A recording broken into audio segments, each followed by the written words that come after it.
Were you going to say a few words? Did you want? Okay.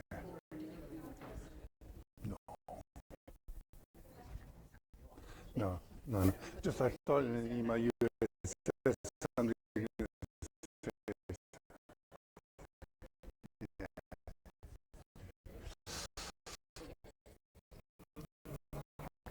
Okay.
Gary's ready, so we'll go ahead and start.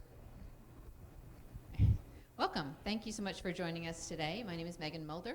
I'm Special Collections Librarian here in ZSR Special Collections and Archives. And we're very pleased to welcome you here for the April Poetry Month Library Lecture. I'll introduce our speaker in just a minute, but let me first encourage you after the talk and the question and answer session to stick around for a little while. We have refreshments out in the hallway, which you're welcome to partake of. We have Amanda Keith from the Wake Forest University Press behind you there with some of her wares, some examples of what the press publishes. All these books are available for purchase, so feel free to talk to Amanda if you're interested in any of that.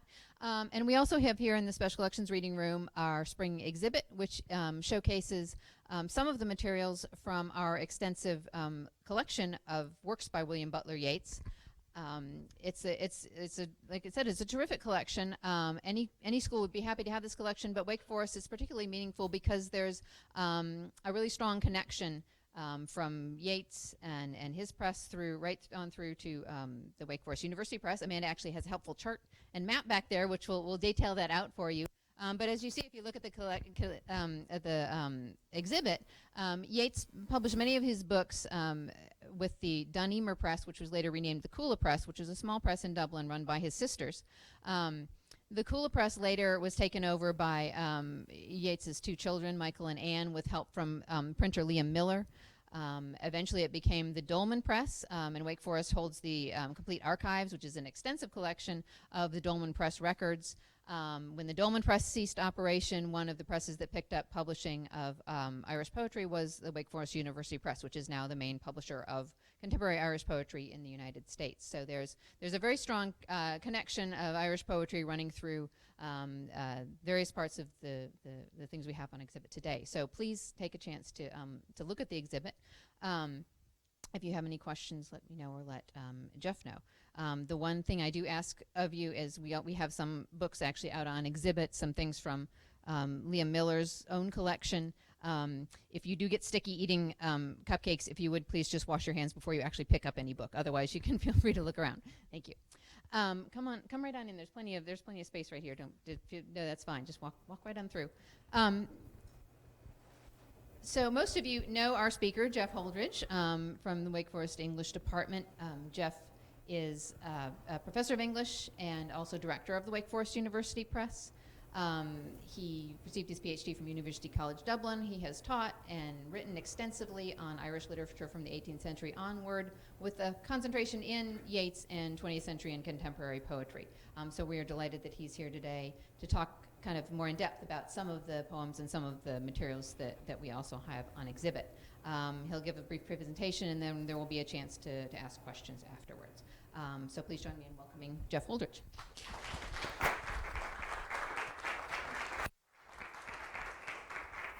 Hi. It's always a pleasure to be in the Rare Books. I think it's really one of the beautiful rooms in the university to see all these Yeats books on display, and to think of think of the lineage of Yeats's work, and also of Wake Forest University Press's connection to it, because we actually even co-published certain of the early Dolman books. It's just always very, very gratifying to be a part of, a small part of. So I'm glad to be here. I always like coming, and I try to bring my classes here that I don't do it as much as I'd like to, because I think they always really enjoy it as well. So for those of you who haven't been here before, it's definitely worth looking around and enjoying it. There's a lot to offer, some great books here, no question about it. Okay, I'm going to give a talk somewhat based on some research I'm doing on Yeats, an article I'm writing. Let me know if it gets too naughty, or if I'm not raising my voice enough. Please just shout and tell me to raise my voice, and I'll do so.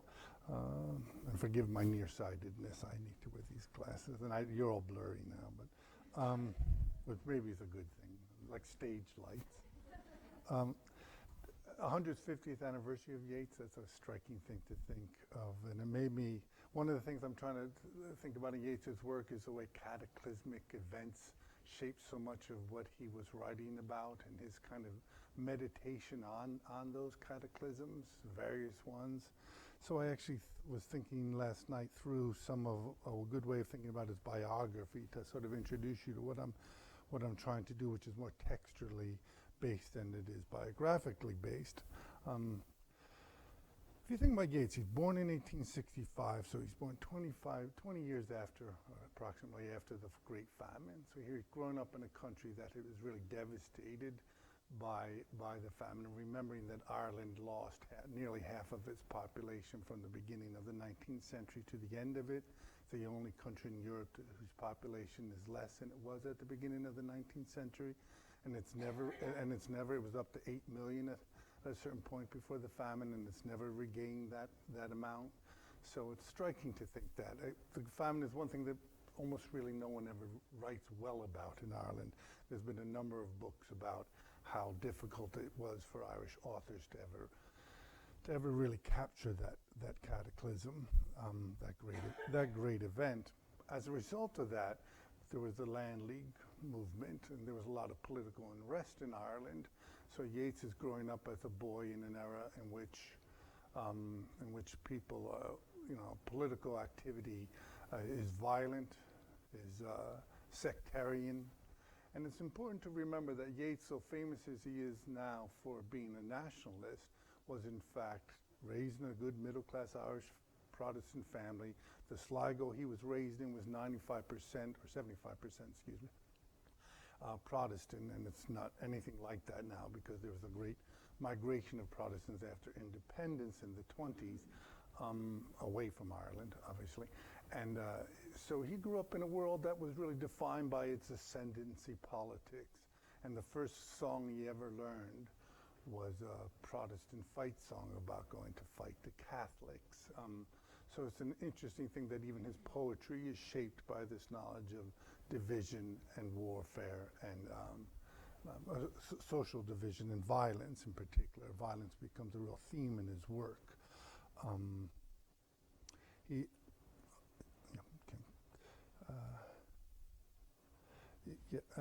Along with that, I think if you look at Yeats's upbringing, he was raised in, his father was very skeptical and in fact was not a believer, was a follower of Spencer and Darwin, and Yeats found this very problematic and had great fights with his father about the question of faith. They came to blows a number of times. One time, very famously, his father slammed him against the wall, and his brother came up to W. and said, "Don't talk to him until he forgives you, until he says he's sorry." So, I mean, for Yeats, the kind of the conflict about religion was a very, very powerful one. His mother, on the other hand, was very connected to folklore, to myth, to forms of religion which were out of the mainstream, and this becomes very important for Yeats as a young man. And it, in fact, I think is one of the reasons why he always thought of his poetry as a sacred book, that take the collected poems together, and he rewrote them a number of times. I hope it's okay to put this on this. Probably not, but he wrote this a number of times thinking about how it would work as a sacred book, rewrote it and reconnected it, thinking along those lines. Another way that violence is really raised and brought up, and the place of political violence is becomes apparent in Yeats's work, is that when Maud Gonne, he first meets his first love, she comes to the house praising the role of violence, how the Irish need to have violent upheaval against the violent rebellion against the English. She's tall, she's very beautiful. His father disagrees with her vehemently, and of course Yeats, so he agrees with his father, takes Maud Gonne's side just because it suited him to do so. But as a result, I think he always felt that in some ways eroticism and violence and social change were all intimately connected. And I hope that this will become apparent when I continue with the talk.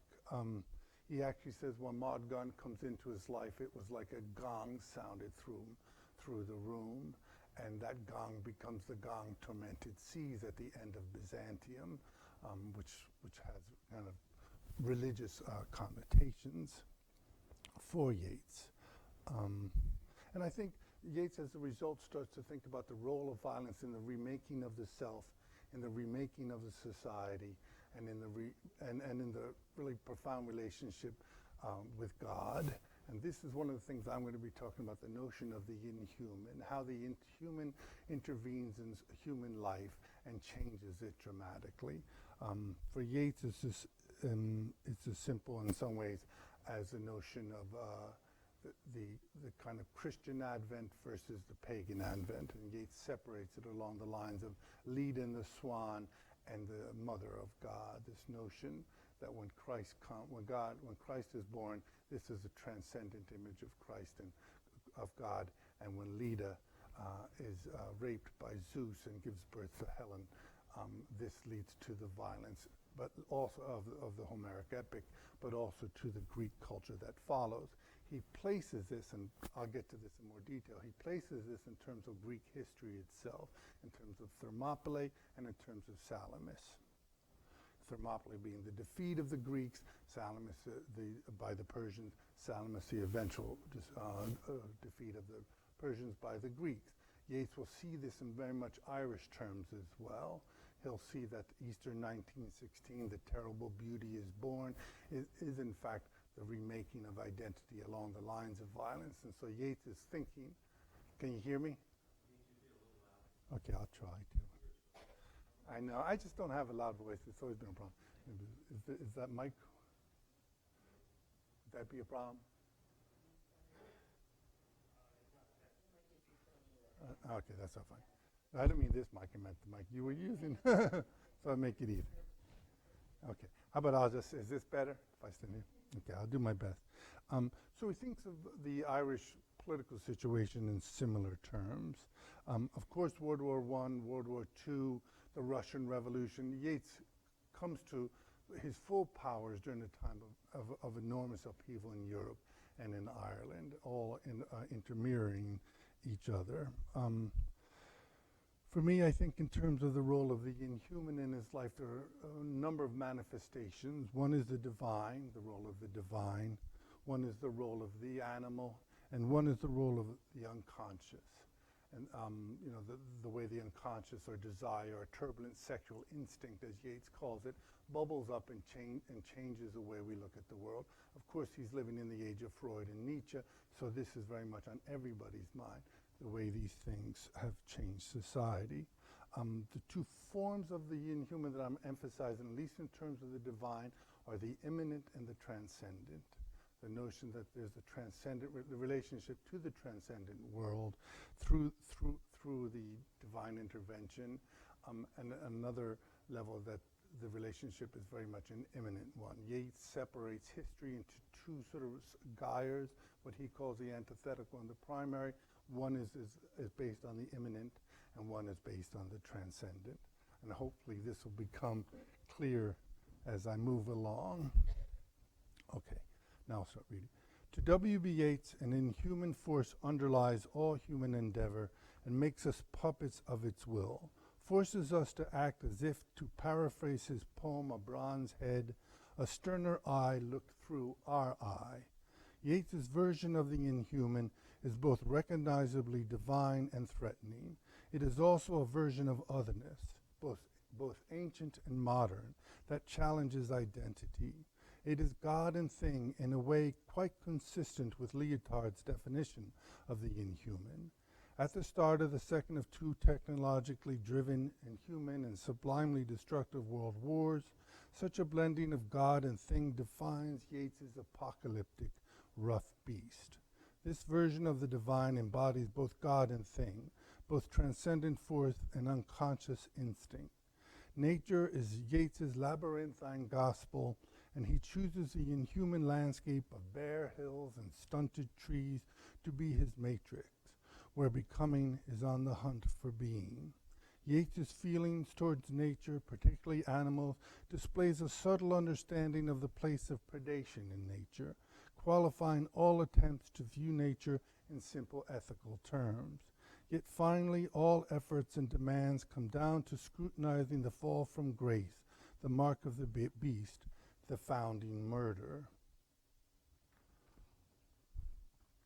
Good. I thought I lost my page, but I didn't. In this scrutiny, poetry is ridding itself of everything that is not concerned with impersonal poetic perception, which in his cathartic vision of tragedy, Yeats associated with faith in the poetic imagination and how it reflects the perspectives of the divine, of the inhuman, whether it descends from the transcendent realm above or rises to become immanent from the unconscious below. Sometimes, as in Leda and the Swan, it can do both at the same time. And Deleuze, for instance, sees that there is no version of the transcendent that isn't in fact immanent, doesn't spring from the immanent. But that's a discussion I'll leave for the philosophers. Yeats allows us to do other things, I think. Yeats's idea of interpenetrating gyres includes all visions, and indeed this is where we live, asking questions of the inhuman and wondering whether we hear only human voices in reply.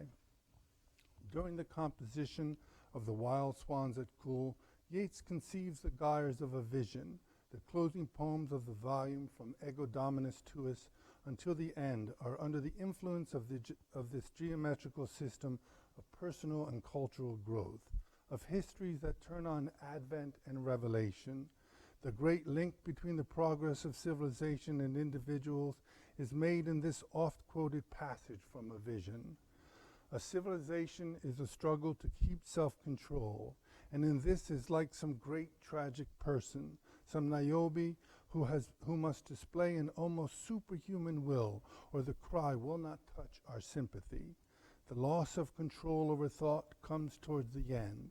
First the sinking in upon the moral being, then the last surrender, the irrational cry, revelation, the scream of Juno's peacock.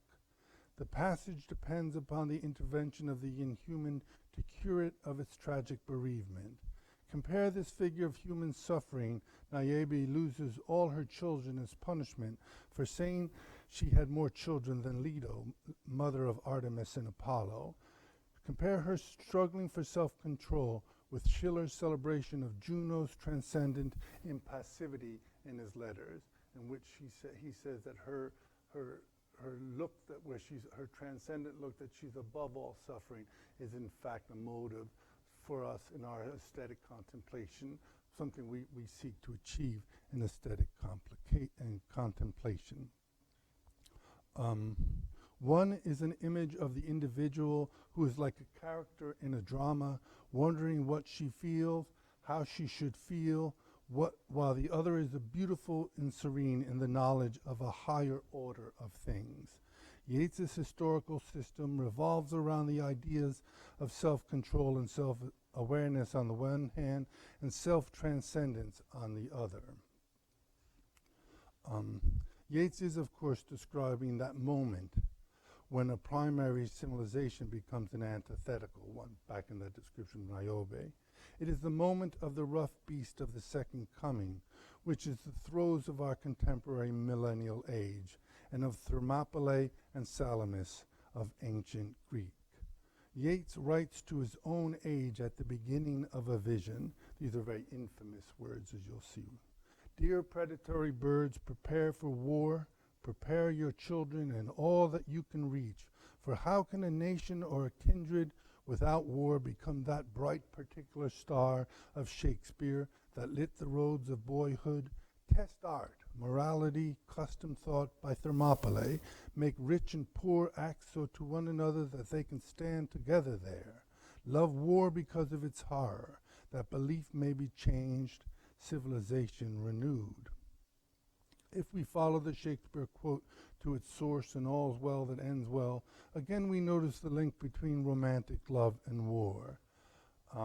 Helena, much like Yeats, is in the idea in Leda and the Swan that Clytemnestra and Helen are born in Castor and Pollux, two beautiful women and two boxers, love and war, as Yeats always framed them. Helena, in Shakespeare's play, delineates the dangers of love and the inhuman dimensions that accompany idealistic love, as well as the predatory dangers inherent in it. That I should love a bright particular star and think to wed it, he is so above me in his bright radiance and collateral light. Must I be comforted, not in his fear? The ambition in my love thus plagues itself. The hind that would be mated by the lion must die for love. self-control and self-transcendence are the virtues of the roads of boyhood, and it is through both love or desire and war or conflict that these virtues are tested and proved. What we leave behind in these moments of the advent of the inhuman is as difficult to place as what we take on as a result of it, just as the closing question of the sonnet Leda and the Swan emphasizes. Did she put on his knowledge with his power before the indifferent beak could let her drop? Yeats admits that he does not have a clear idea of what the older civilization was like before the rape of Leda, both the birth of Helen and the Trojan War. With this in mind, it would be helpful to look at what others have said of the transitional age in Greek history after Thermopylae and Salamis. For example, in Art and Experience in Classical Greece, J.J. Pollitt sees this period as an essentially epistemological shift from the archaic age of emotional impassivity in which statues tend to be iconic, that is, to be the unchanging presences in tune with a higher reality and unaffected by the changing conditions of the world, to the classical age that is interested in exploring emotions and changing states of mind, particularly in dramatic contexts. Put that in your pipe and smoke. There's the poet.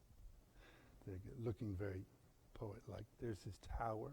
I'll get to that in a second. And there's, I'll come back to these. I just want to get to this notion here. Particular, look at, this is from the Parthenon. This is what Pollitt points at. This, like the image of Juno, notice that the statue seems unaffected by the wound in his stomach, as if he's concentrating on a transcendent world, as if he's unaffected by the pain that he feels. This is supposed to be made around the time of the war, the great wars in Greece, and the effects haven't really become apparent yet. And then on the other side, this is what is said about it, but that's all right. I think I've said enough. You don't need to read that. Look on the other side. He's dying, and he knows it, and he's looking inward. And for Yeats, this is what led to this is what led to the great embodiment of Greek statuary. You know, before that, the bodies were all stylized and the mind cast above. After, the bodies became real, living, three-dimensional, freestanding. You know, the thing that Donatello was able to do as well in the Italian Renaissance. Hope that pictorial representation helps. Yeats states that in this latter age of Phidias, there is the first discovery of solitude. He parallels that discovery with later ones in the Italian Renaissance, Raphael, and in the age of Romanticism. Clearly, the emotional impassivity of the archaic age is like that statue of Juno, and the disturbance of the image of Niobe is like the classical one. For Yeats, there are twin movements of the soul, transcendence on the one side, conflict on the other, and together they account for historical shifts in art and culture, archaic and classical, Greek, then Roman, Middle Ages, then Renaissance, Neoclassicism, and Romanticism. What Yeats has come to realize is that we need the inhuman most when we think we can do best without it. And he thinks we live in an age very much like that. Now, excuse me, my mouth is getting very dry. Sorry.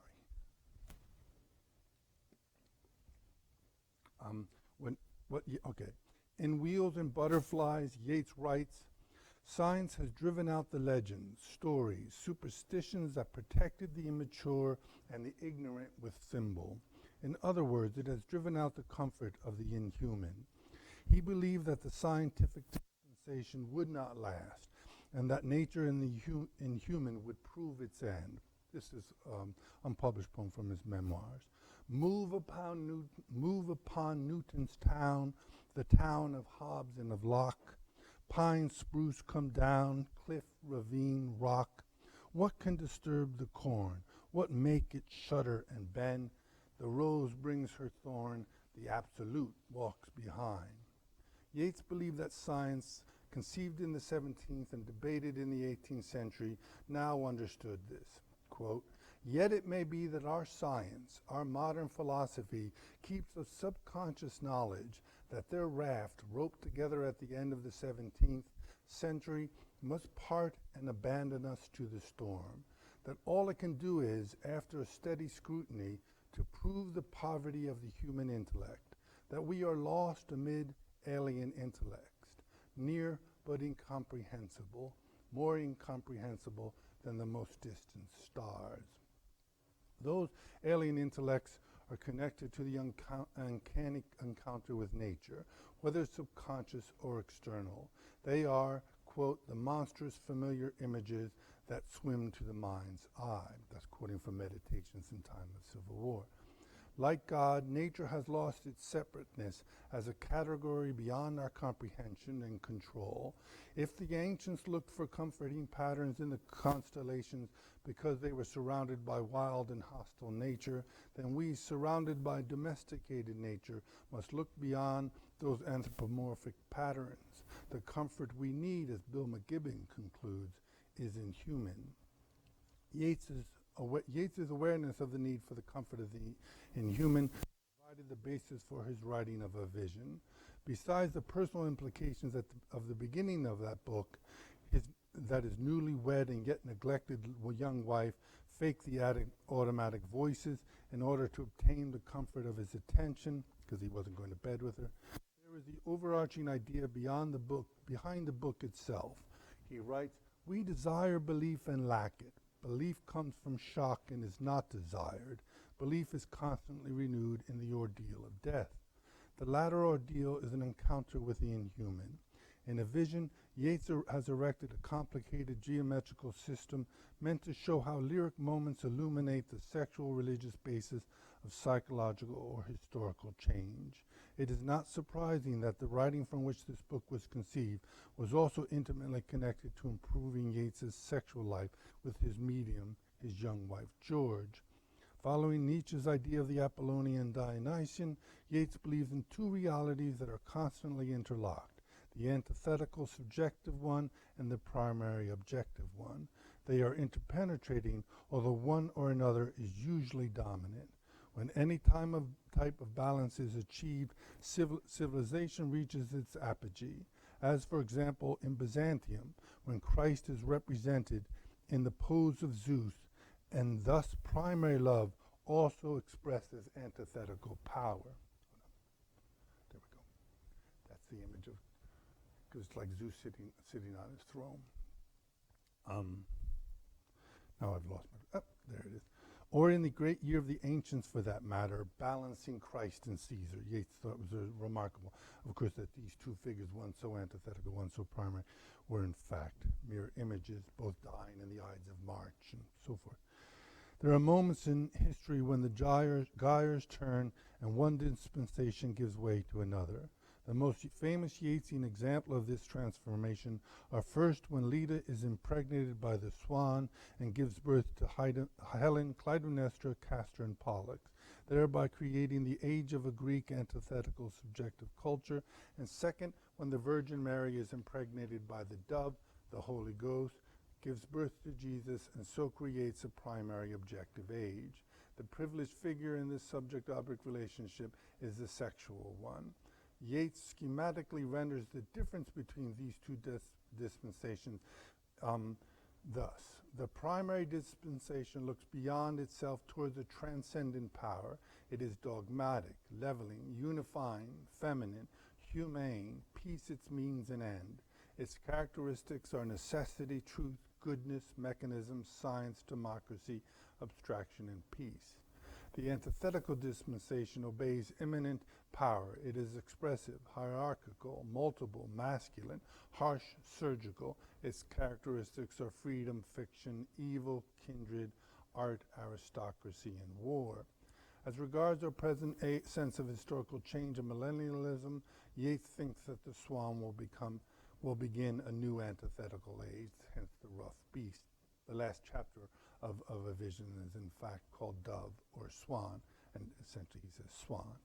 The aesthetic significance of this is very important. The feminine aspects of the primary and the beautiful will give way to the masculine aspects of the antithetical and the sublime.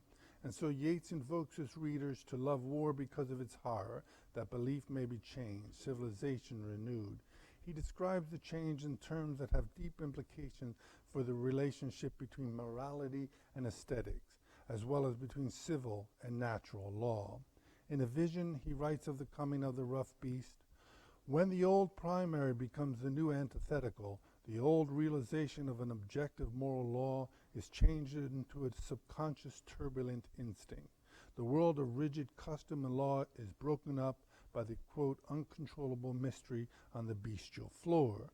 Yeats in the last line is referring to his own poem, much earlier poem, The Magi. In this moment of religious epiphany, we see the human gazing upon the specter of the inhuman, taking human form, becoming incarnate. The breakdown of objective moral law and the rise of turbulent sexual instinct takes place in the second coming and in Leda and the Swan. In Two Songs from a Play and The Mother of God, we see the opposite movement.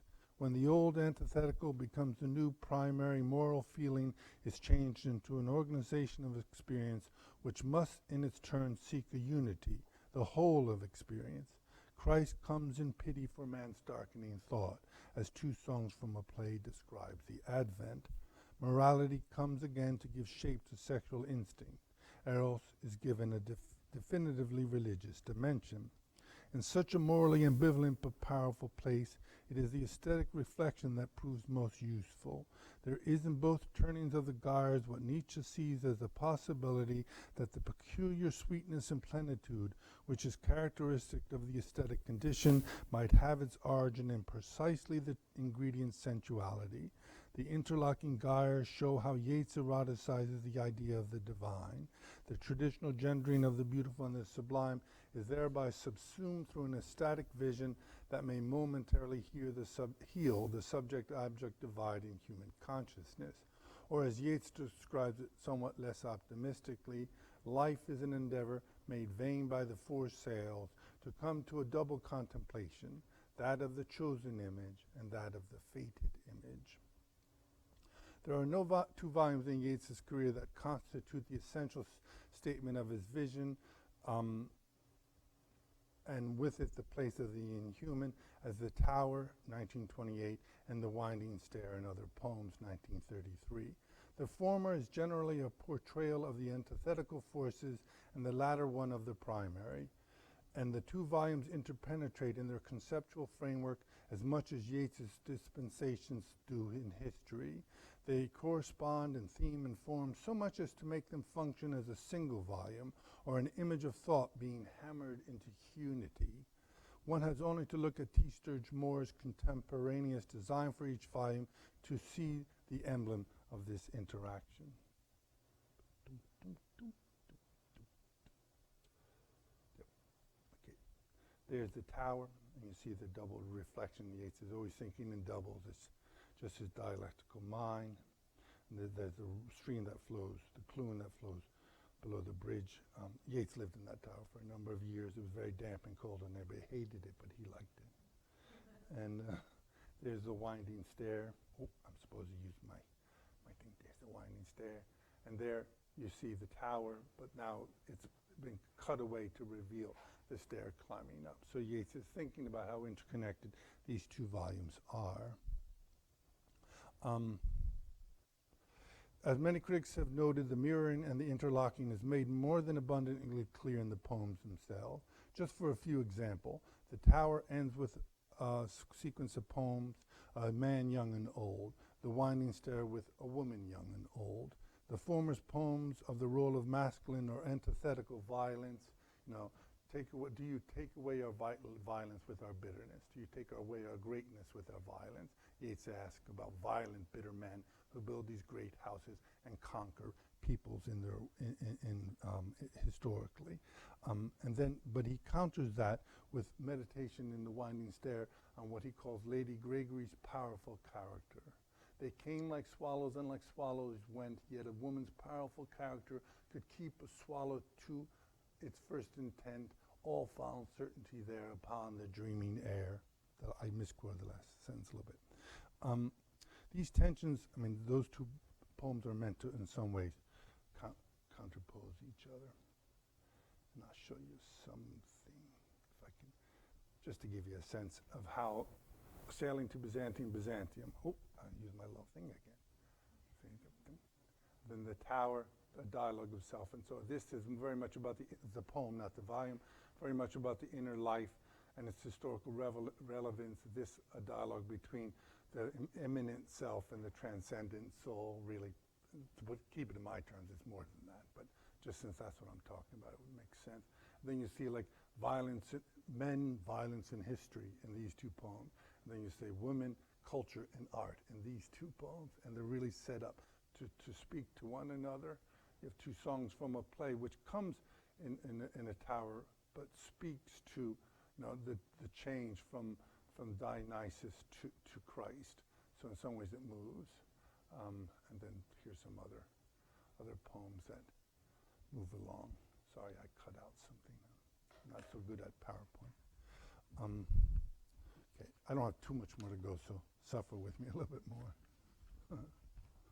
I'm sure I'm my way over. I'm sorry about that. I timed it a number of times.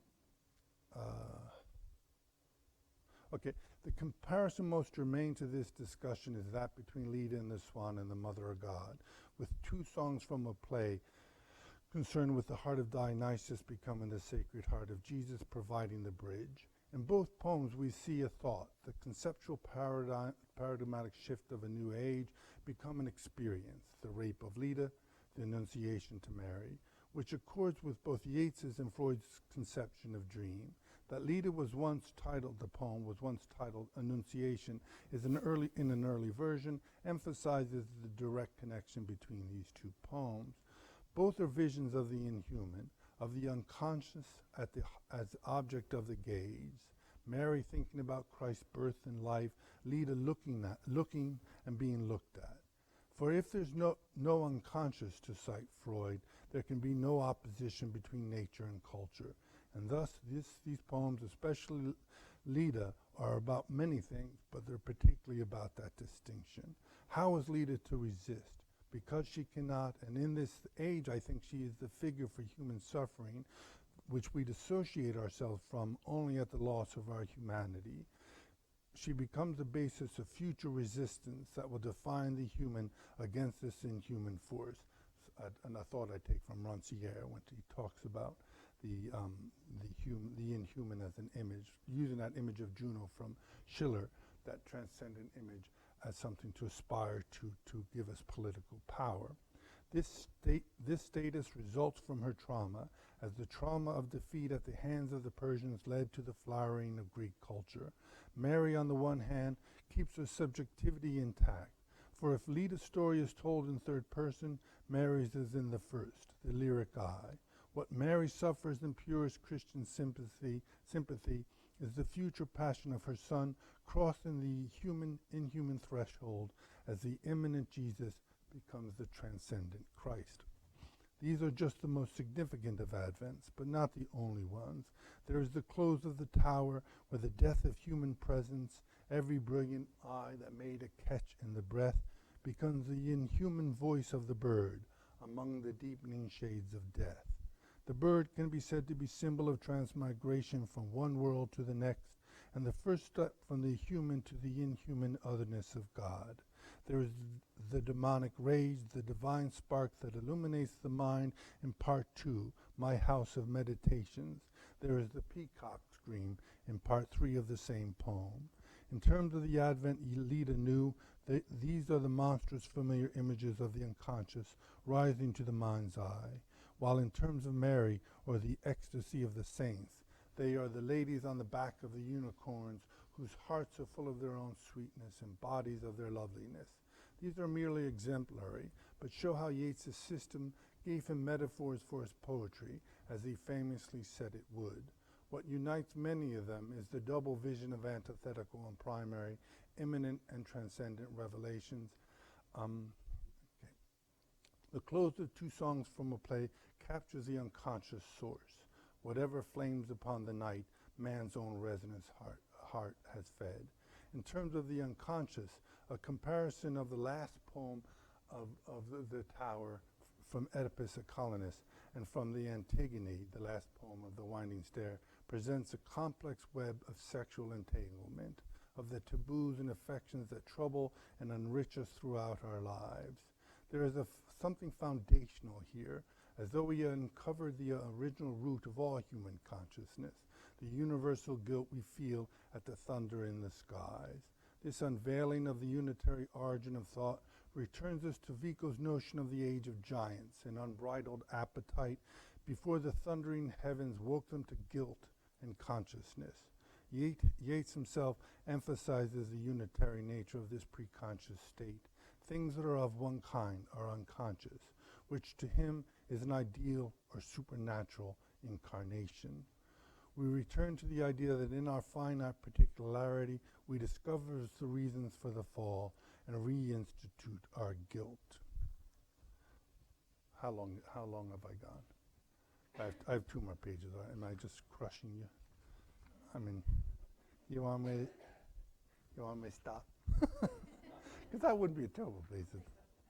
What? I'm taking as many questions as I want. Okay, I'll stop. I'm just feeling, I can feel it. I know it's just so, okay, I just know how hard it is to listen for this long, and I sympathize with you for that. Thank you very much. Well, are there any questions? It's hard to talk briefly about. And I sympathize with you too, because as I was curating this exhibit, I had limited space, and it was difficult to choose, so I can only imagine how hard it is to talk, briefly about Yeats in any way. But yeah, we'll give you people a chance to ask any questions that you have. Any questions at all? Yeah, Greg. Hi, Greg. How you doing? Just talk loud. Could you comment on the significance of The actual tower, which is illustrated in the middle thing there. It's down on the bottom shelf, but it's also blown up on the wall. The cover illustration and there's also a photograph of the actual tower that Yeats lived in. No, the connection for Yeats is the notion that in his later years he started to feel that he emphasized his Anglo-Irishness. Strangely enough, he comes from a real middle-class Irish family, but as independence is carried through, as the Catholics start to isolate Protestantism, in particular about divorce, which Yeats gets up in the Senate and says, "We are no petty people. We are the people of Burke and of Grattan. How dare you do this to us?" Because we believe in divorce. He starts to really embrace the notion of a conquering race, that the Norman, because all those castles are Norman castles. They were built very quickly by the Norman in order to subdue the Catholic, or the Irish, because everybody was Catholic then. All Christians were. And so in some ways it becomes, I think, as much an emblem of conquest as it does anything else. But Yeats does something very interesting with it, in that, in saying Dialogue of Self and Soul, he kind of has this idea that the tower itself is crumbling, and the winding stairs is a symbol of transcendence, a symbol of ascent up to the top. I also think there's male-female things that go along with the antithetical and the primary, in that clearly the tower is very phallic, and the winding stair is the S line, Holdridge's S line that represents the feminine. So Yeats would see these two things always interlocking. So does that make sense? He was very active politician,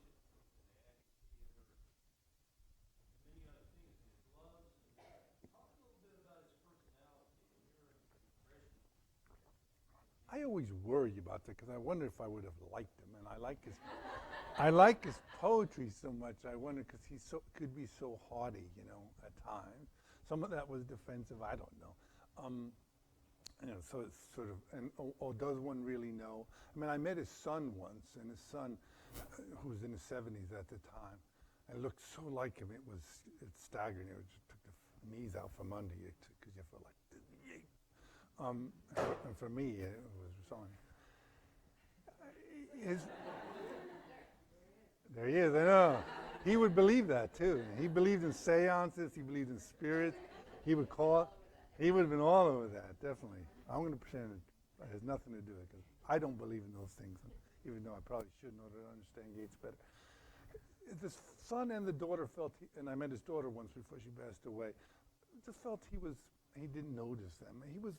Partially he was old when he had them. He probably was too old and too involved in his world. That's one thing. But also he was just, he could be very condescending and talk about like the declension of the race, and he wondered about his kids, whether they would live up to his, accomplishments. Terrible stuff like that, really. So on one level, I don't know what I feel about Yeats. I think what is always really strikingly and beautiful to me is that he casts a cold eye as much on himself as he does toward anyone. He's his own worst critic. He said, I have always hated myself. I'm garrulous, I'm talkative, I lack courage, and Maud Gonne's rejection of him, because there was a moment when there was a riot outside and she wanted to go speak to the people and get very riled up because she liked that stuff. He grabbed and pulled her into a room, and she turned to him and said, I've never done anything cowardly until now.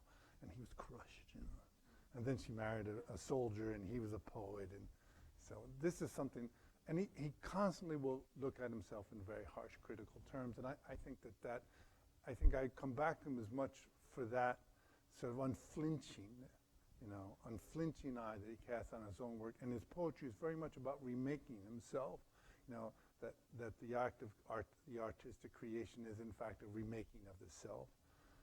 He has a famous little couplet about that he never published. Those that complain that I change my poems too much must remember, and this is a bad paraphrase, that it is myself that I remake. One of my favorite poems, and it's Lake Isle of Industry.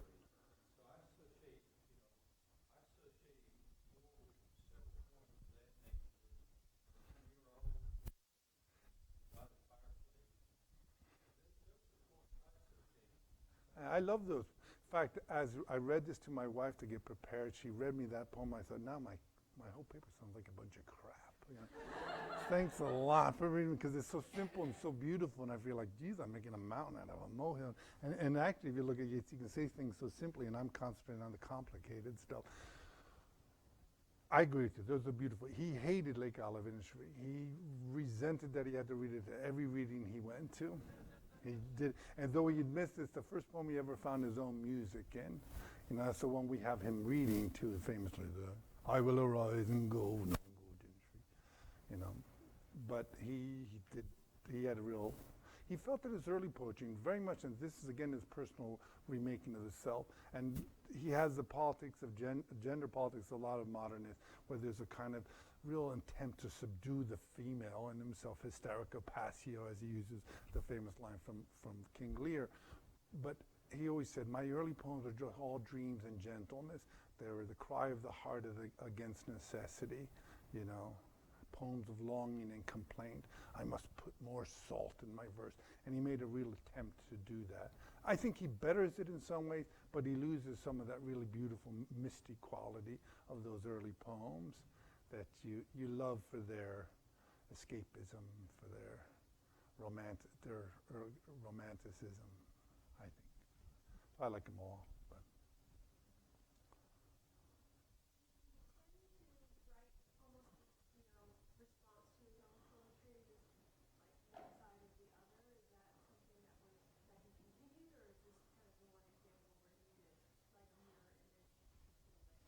You could that's a good question.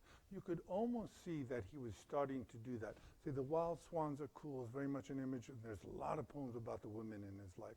He had just gotten married to George, and he was still thinking about Maud Gonne, and he was still seeing Olivia Shakespeare, who sort of he lost his virginity to. And one should know this stuff. I always joke with my students, you learn this stuff, and it's inappropriate probably, but to know that. But and the poem is full of women who really represent culture and represent art and beauty and the things. And beauty comes up as a word so often in the volume. And then you have Michael Roberty's And the Dancer, which is a poem much more about the antithetical. You could see those two poems as early versions. That's where the Second Coming comes from, is Michael Roberty. So you can see those two volumes as early versions of The Tower and the Winding Stair. Eliot felt that he reached maturity in those two volumes. I just always thought that with The Tower and the Winding Stair, it became really cemented, but who am I to argue with Eliot?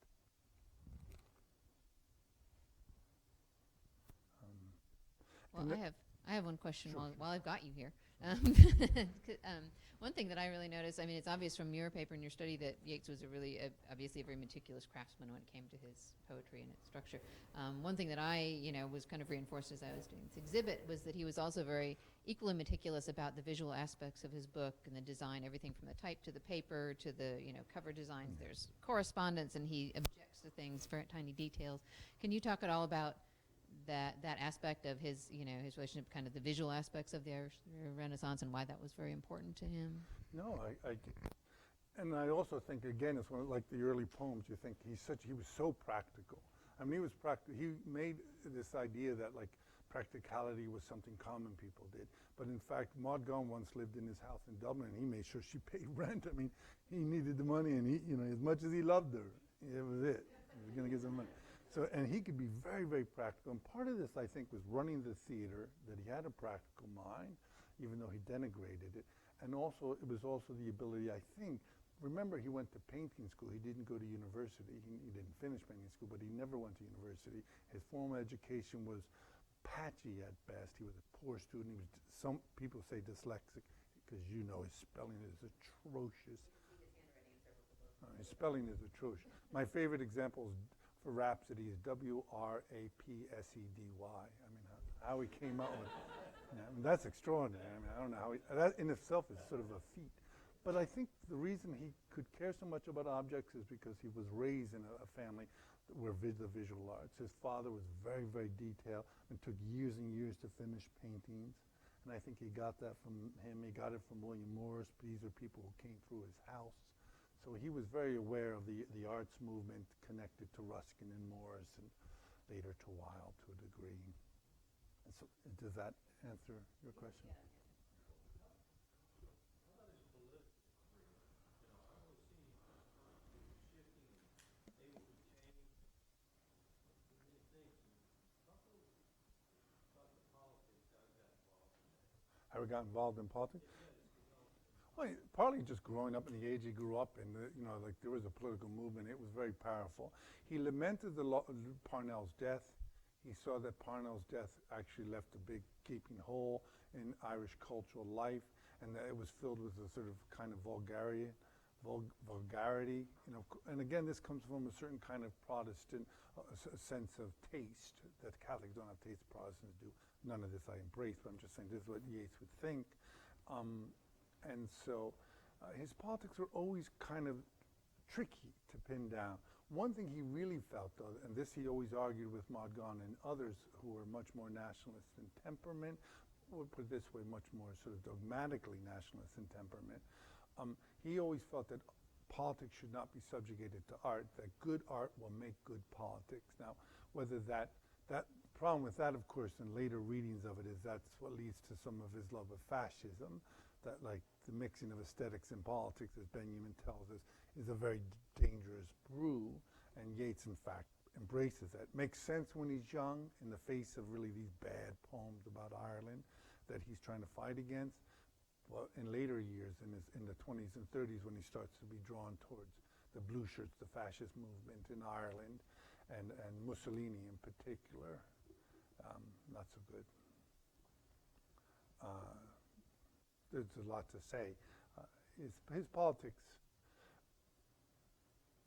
can be surprising in some ways. So even about women, he has such a traditional idea of women in some ways and the way he characterizes them, but he really believed in the women's movement and really was a supporter of universal suffrage. So, I mean, Yeats is just contradictory in some way.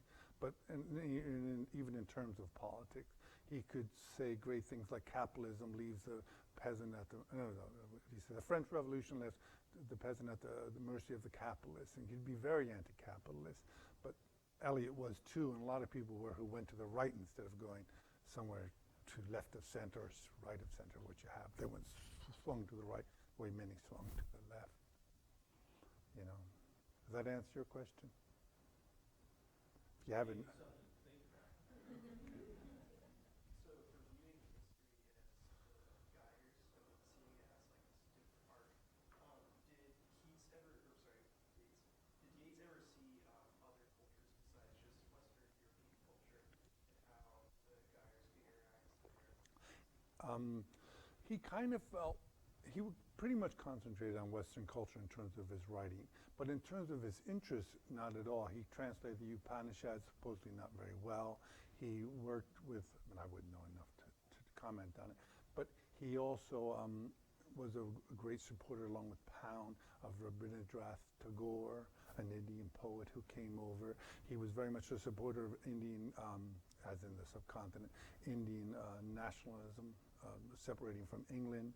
He didn't know why they wanted to learn English, because he thought they should stick with their own languages, you know, even at times he probably didn't know enough about it. But he also really studied Buddhism and Indian thought.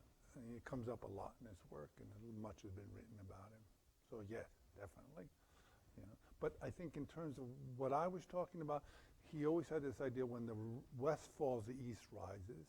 So in many of his later poems, you see this glittering sword in the East, and that's a real example that the East is rising as the West is descending.